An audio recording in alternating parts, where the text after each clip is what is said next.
All right, let's talk pricing. This is the price checklist. This is the one thing that you have control over more easily than anything else, and that you should focus on. So, if everything else points to things are great, consider your pricing being out of whack with the audience, or that your pricing isn't fully explained well enough via the benefits and how you've displayed things on the web page. So price should be competitive with the market. Price should have large enough margins to provide a discount on the first order. Price should factor in any offsets of shipping or other offers. Price should be clear across comparable products. Uh, Price should be clear if bundles or subscriptions are present. Price should contain other relevant information near the listing. Price should be consistent across all marketplace positions. I'm going to tackle these one at a time. Competitive with the market. If you are selling into a market, you cannot be too high or too low. You have to be competitive within the market based on the features that you provide. People will be comparing these things, and you need to be able to stand out and stand on your own 2 feet in regards to being compared. Large enough margins. This goes without saying, but unit economics need to be present so you can provide a discount on the first order, or you can design an offer in order to get product into hand to get someone to try out your brand. You don't have a choice around this. When you're starting out as a younger brand, the problem is that people don't know who you are and they don't know what your product is and they don't know how to make that happen. And I have a secret for you guys. You're all young brands. Until you have millions upon millions of people that are using your product, you are still a small brand. There are billions of people in the world. There's whatever it is in the US, millions upon millions, hundreds of millions of people in the US, and as a direct result, unless you were in like millions and millions of households, you still got some work to do.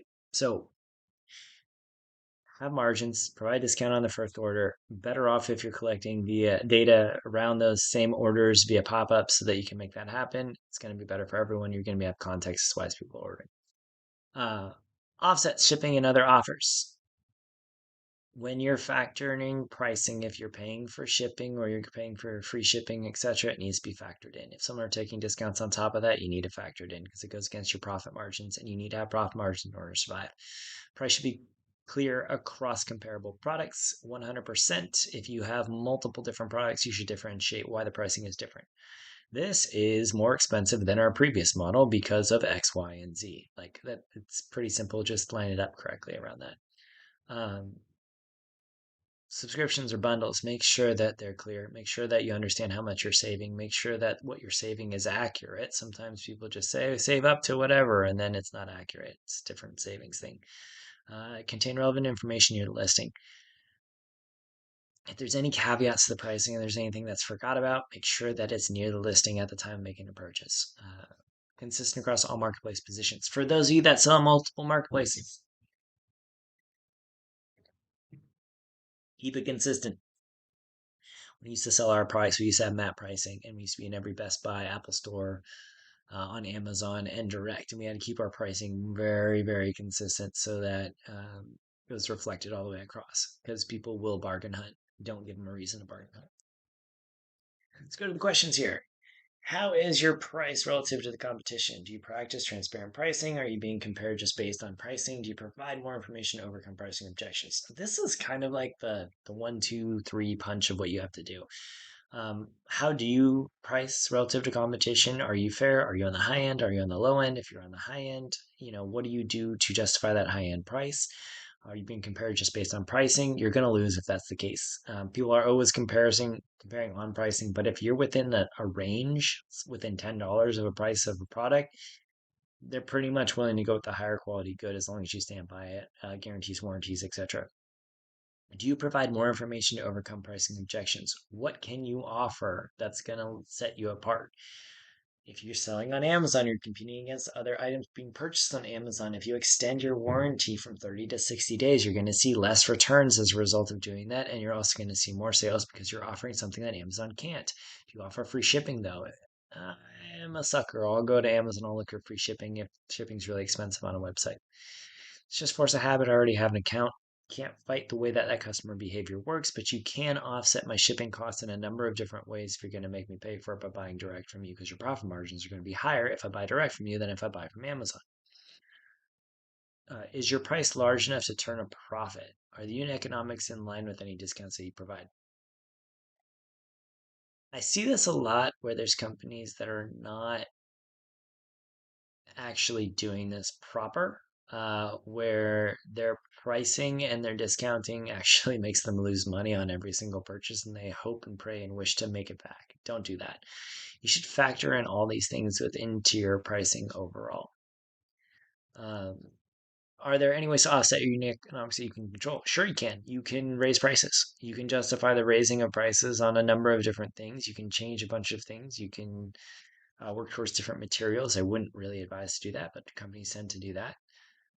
There are lots of things you can do in order to make sure that your numbers match out. 80% of people, if not more, are going to be brand new customers, so they're not going to complain about pricing. You only have to worry about 20% of customers that are complaining about pricing, and most of the time they're coming back via discounts via email, so it doesn't matter.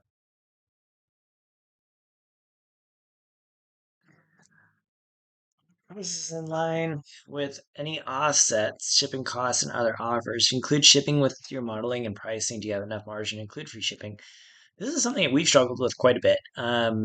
Everyone likes the idea of free shipping, but usually you're going to take a hit on loss and it has to justify the increase in prices. So, do you test doing a free shipping thing during a portion of time just to see what happens? Allow it to be a stackable discount. Jury's still out on this. I think it's like the last real movement that we can do as a brand in order to increase conversion rate. At the same time, though, we're a bit pressured by the need to raise prices in order to offset that one. If you can, and there's elasticity within your general market to understand where the higher end of that market is in order to do free shipping and raise prices, do it. That's kind of my 2 cents on this one.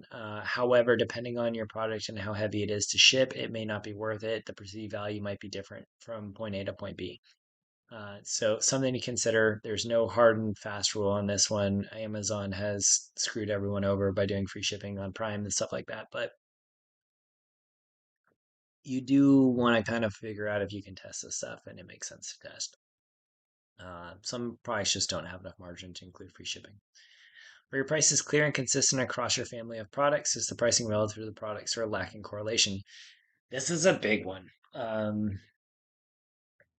noticed this multiple times kind of throughout when a lot of pricing is done arbitrarily, where we don't have a rhyme or reason for doing that pricing. And as a result, pricing is all over the map. And there's no correlation between discount and off on bundles and stuff like that. So pay attention to the way that you have things structured, like real close attention to the way you have stuff structured, because you want to maintain some degree of consistency across everything. It makes it easier from an inventory perspective, a profit margin perspective, and a whole bunch of other things. And organizationally, it's just going to make you a better company. Are your prices clear with regard to bundles and other bulk order savings? Does the customer have to do math? Are bundle pricing different per product? Bleeding in from what I was just talking about, this is where things get messy. You should find as easy a way as possible to clearly state what the savings is on every individual bundle package. Bundle packages, though, should be where possible customizable. I'm a big proponent of customized bundles. I think that we're moving towards the customer first journey versus the company. The company says, oh, we should pair these two things together because they're frequently bought together. And the customer says, I want to buy whatever I want a discount. You can see which one's going to end up winning out in the end. The customer that's going to be able to create their own bundle is going to be better off than the customer not able to create their own bundle. So take this with a grain of salt. I think this is a recent change that's happened within the e-commerce space and software that's allowed for customizable bundles more so on the customer side so they have full control. I can see this becoming the new norm moving forward, and I am very bullish on this being the new norm. With everyone competing with Amazon and Walmart and other marketplaces, if I'm on a D2C website, I want to be able to be compensated beyond my 20% off coupon. I don't want to have to sign up to be able to take advantage of a deal where I want to buy multiple products from a brand. And I think that this is something that's going to reduce the need for pop-ups. The pop-up that we have on this site is the same 20% off as someone gets if they buy seven or more. We know statistically, math-wise, that most people aren't going to buy seven or more on their first purchase. So it kind of balances itself out as being something that someone can still take advantage of in case they want to test at a lower price point. But don't make them do math or savings. Just figure out something that makes sense and brings people through it properly and correctly.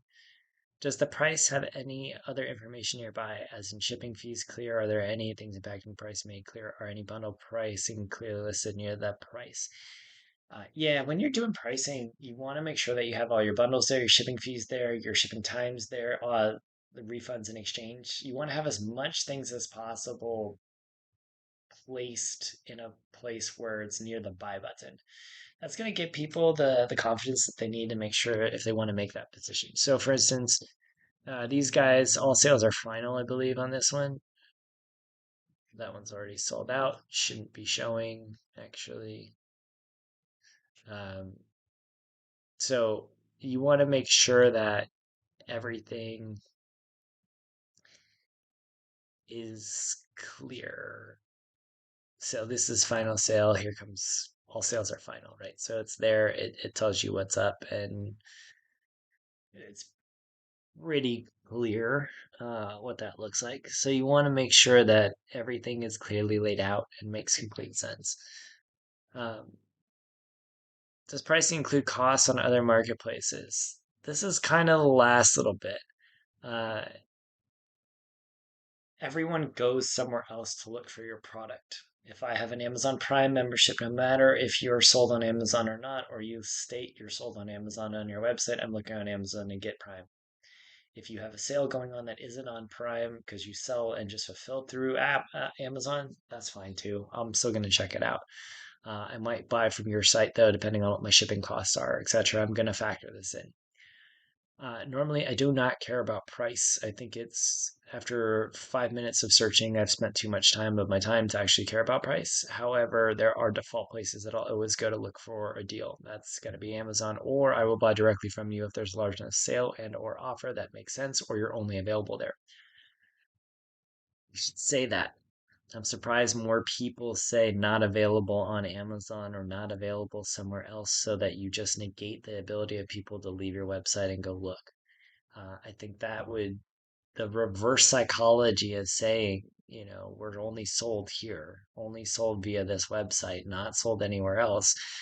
It's kind of helpful to a lot of brands in order to build credibility within that. I think there is a lot of room for brands to think more offensively rather than defensively against marketplaces and to work them to their advantage. You might put some of your best sellers on a marketplace, but you might sell all your limited release stuff and other stuff on your direct website. Um, that's it. That's taken us to the end of the price questions and the price checklist. And we'll call it a day for right there.